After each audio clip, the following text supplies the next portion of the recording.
2016 sees the release of Westworld, short for Western World, an alleged remake of the same-named 1973 Michael Crichton science fiction classic. For the real Westworld, see the same-named Rearview. More on Crichton in the Jurassic Park, Coma, Runaway and Andromeda retrospectives. In the US TV series, which ran 4 seasons from 2016 to 22 with 36 episodes of 60 to 90 minutes each, Delos operates several exclusive theme parks in the near future, including Westworld, with deceptively real androids, human-looking robots, as extras. But for whatever reason, they are called hosts here. Guests are allowed to hurt, kill or have sex with them. In the night when I start to miss you,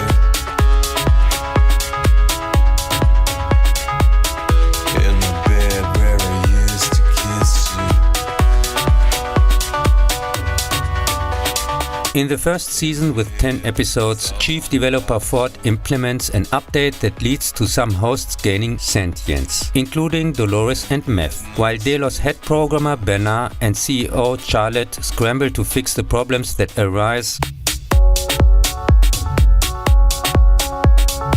A mysterious man in black, also a board member seeking new meaning for his life after his wife's suicide, tries to find the so-called labyrinth, among others by killing Dolores. Meth finds out that she can control other hosts. Bernard discovers that he himself is a host based on Arnold Weber, the other lead developer who died in an earlier attempt to protect those whom he saw the potential for sentience. Dolores finally gains sentience because she's something special, including being Arnold's first robot, so like C-3PO is Anakin's. And at a celebration in the park attended by Delos board members, Ford announces his new story arc and gets killed by Dolores. In my head, it's all about you.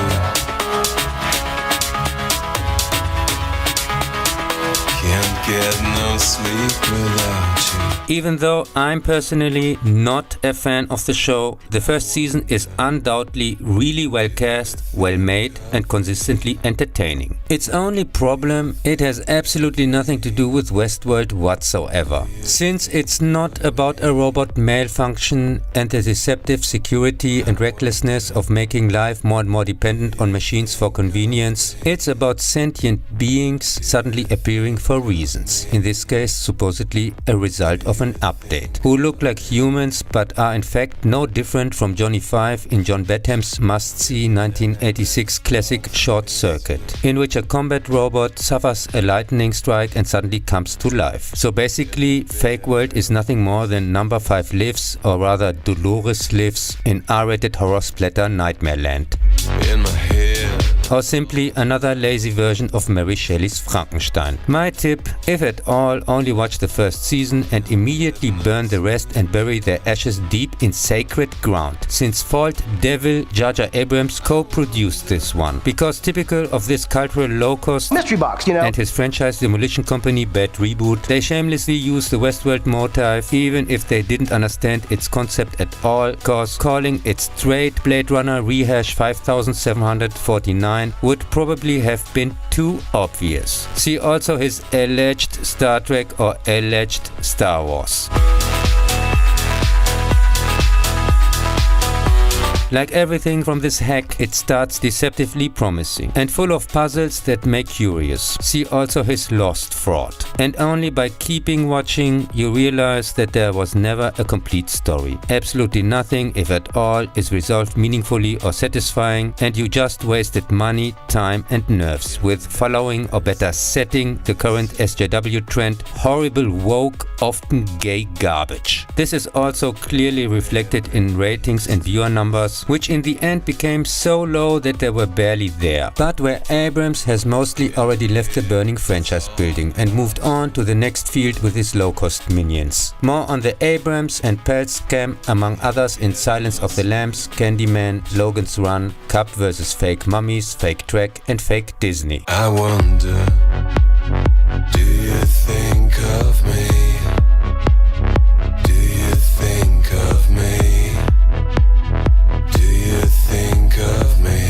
Season 2 continues Dolores' revolution, killing guests and staff with other enlightened hosts looking for a way out, while constantly telling us how shitty people, aka men, are. It's also not really made clear how damaging or deadly shots or injuries are to the hosts. At some point, simply zombie headshot rules seem to apply, or not, I don't know. And there are constantly wannabe meaningful speeches. There are also Indians running around escorting hosts to the sanctuary, a safe virtual space that humans can't enter. But for some reason they also arrest people or fight against other robots, although with a similar end goal, just what it needed to fill another episode. Together with Bernard, Dolores locates a database that secretly recorded all the behavior of the human guests in order to create an immortality algorithm whatsoever. Meanwhile, Maeve searches for her host daughter and helps her and a few others escape to the sanctuary in the final. Her exclusive magic host control powers, at some point even telepathic and no longer just verbal, I wonder, do you think of me? are sometimes more frequent for reasons as in the Shogun world from time to time, sometimes less frequent or not at all as with the Indians, just as the script says. William, the man in black, kills his daughter Emily, thinking she's a host, Do you think of and ends up in his personal hell loop, which of course only those who witness this end credit scene even will know, which was apparently somehow planned by Emily as a punishment, whatever. When Delos forces finally secure the park, Bernard creates a host for Dolores, who manages to escape as a fake Charlotte with processor cores, and outside she quickly creates a new Bernard, since she's going to need him soon for fake action and fake conflict to pad the episodes with some filler. in the night when I start to miss you?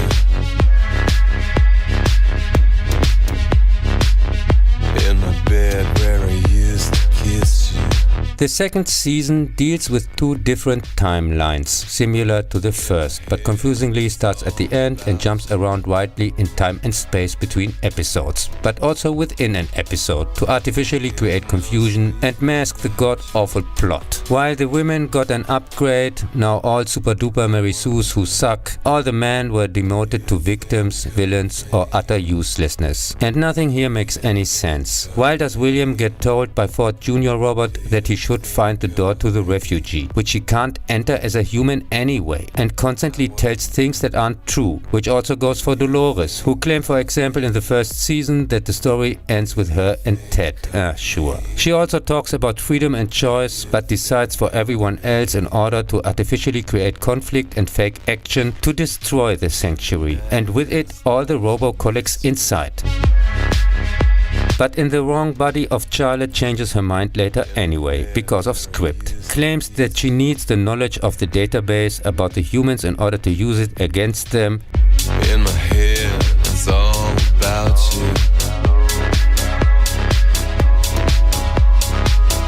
Can't get no sleep without you. But after discovering it, there is no change in her behavior, and she kills randomly as before. Or Delos is developing a virus to stop the hosts by destroying each other? Why not just shut them down? Wouldn't that be cheaper and more effective? Maybe because really nobody had a plan here and they made the story up as they went along. I wonder.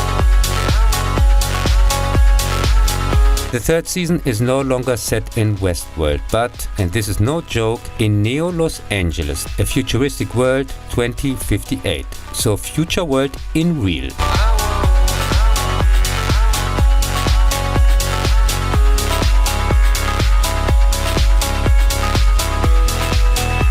The role of the man has practically been downgraded to minus. They basically just stand around in the way, constantly have to be told what to do or not to do, and are exclusively villains, incompetent or dragged along with their nose ring. And it's all about the annoying women, who, as usual, are constantly taking revenge on the guys, lecturing them or pointing out their mistakes, mostly that they were born male. And we learn that Dolores has only smuggled out copies of herself, what a twist, with which she and and a system liberated. Yes, that's right, we're entering the Matrix now. Helper lapdog that trots along dutifully after her, now in various hosts that she apparently has ready for every occasion. I guess the 3D printer must have been working overtime again. She searches for information about an all-powerful AI in order to confront its co-creator Serac, who appears to be acting outside the system, but in the end is only following instructions from it. That has put non-programmable humans, so-called outsiders, on ice, and for reasons believes it can somehow integrate them into the system with the help of the secret Westworld database. While Bernard wants to stop Dolores, but then somehow doesn't, and then again, however, Mev fights in Nostalgia World. I knew it! I fucking knew it! Evil Nazi world, of course, and finds out that it was created by Serac, who recruits her to fight Dolores by promising to reunite her with her daughter in the sanctuary, and also blackmailing her with a switch-off button. William, haunted by visions, ends up in an asylum thanks to the Charlotte Dolores host, is freed by Bernard just before the end, only to go straight to Charlotte like a moron in the final end credit scene, just to be inconspicuously killed and replaced by her. Fake Charlotte is, for whatever reason, apparently slowly transforming into real Charlotte, becomes with her family victim of an attack by Serac, but wants, in order to generate fake action, to take revenge on Dolores. So on herself? In the end, Dolores sacrifices herself, and Mev suddenly changes her mind and gets, thanks to that from the script, new helpful switch-off button switch-off powers to defeat the AI and Serac. And it comes, at least according to the synopsis, because almost nothing is shown, to a civil war. Since this season they only have 8 episodes each, and still mostly padding, as the so-called story wouldn't even fill 2 episodes.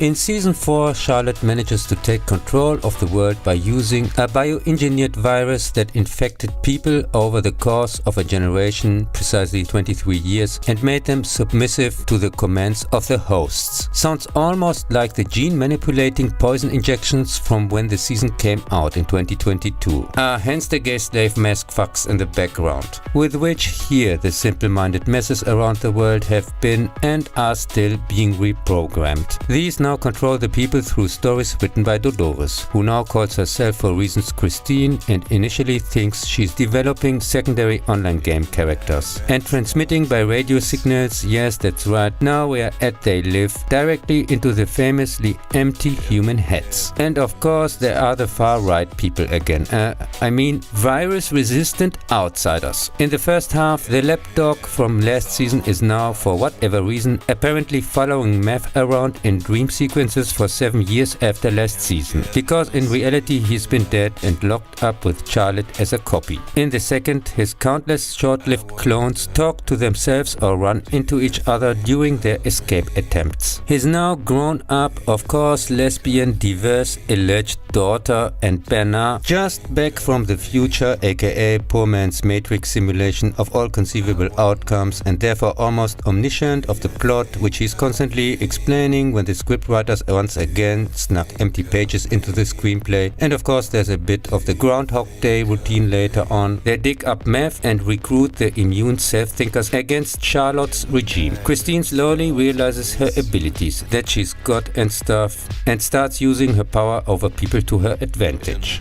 But then it turns out she's just in a simulation that's being shut down by Charlotte, while Robo William takes care of runaways who, upon contact with hosts, trigger individuality in them, which ends in a rampage and suicide, and decodes thanks Human William, now not dead after all but on ice in a prop stolen from the Tron set.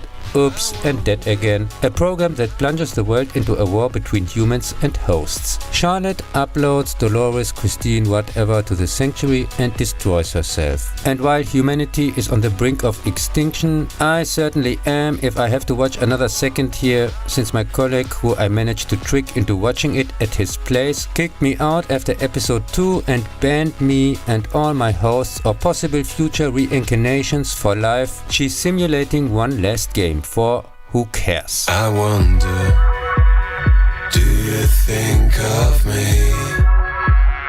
Do you think of me? Do you think of me?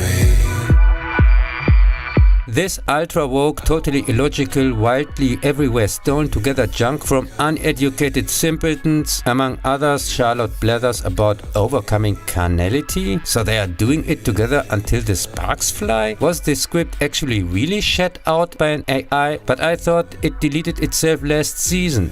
Whatever. It's so uninteresting and boring that even the toughest review robot units eventually gave up on it, since most viewers, like me back then, had already turned out during the second season anyway. I wonder, do you think of me?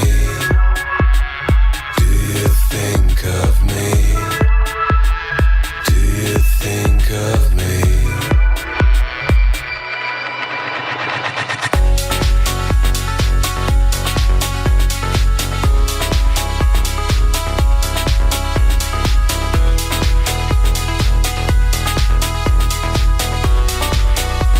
2023 quite funny parodied in Simpsons World from Treehouse of Horror 33. Here a Homer android gains consciousness thanks to a short circuit, wakes up other robots from his family and tries to escape with them from an amusement park modeled after classic Simpsons episodes. I wonder, do you think of me?